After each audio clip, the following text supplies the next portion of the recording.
ಪ್ರಿಯ ಬಂಧುಗಳೇ, ಒಂದುವೇ ಬರ್ಪುನ ಆಗಸ್ಟ್ 11 ಐತಾರದಾನಿ ಪುಲ್ಯಕಾಂಡೆ 1 ಗಂಟೆಗೆ ಸರಿಯಾದ ಕುತ್ಯಾಡಿದ ಪವಿತ್ರ ಮನ್ನುಡು ನೆಲೆಯಾತಿನ ಆದಿಕರ್ಯ ಪಂಜುರ್ಲಿ ಧರ್ಮದೈವದ ದೈವಸ್ಥಾನದ ಬರಿತ ಕಂಡುಡು ಆಟಿಡುಂಜಿ ದಿನತ್ತ ಕೆಸರಗೊಪ್ಪುದ ಪುರ್ಲಕಂಠದ ಲೇಸು ನಡಪೆರೆಗುಂಡು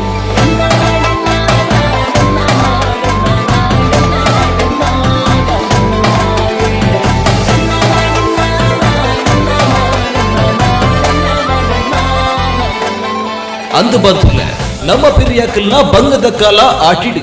ಊರುನು ಒಂಚಿ ಮಲ್ಪೊಂದು ಊರ ಭಾವೈಕ್ಯತೆನ ಸೇರಾವುನ ಚಿತ್ತಿನ ಈ ಪೊರ್ಲಕಂಠದ ಲೆಸ್ಗ್ ನಿಕ್ಲೆನ ಮಾತೆರೆಲ್ಲ ಮೋಕಿಡಿ ಎದುಕೊನ್ನ ಕುತ್ಯಾಡಿ ಫ್ರೆಂಡ್ಸ್ ಕ್ಲಬ್ ಸಿರಿ ಚಾವಡಿ ಒಲಿ ಮಡಲ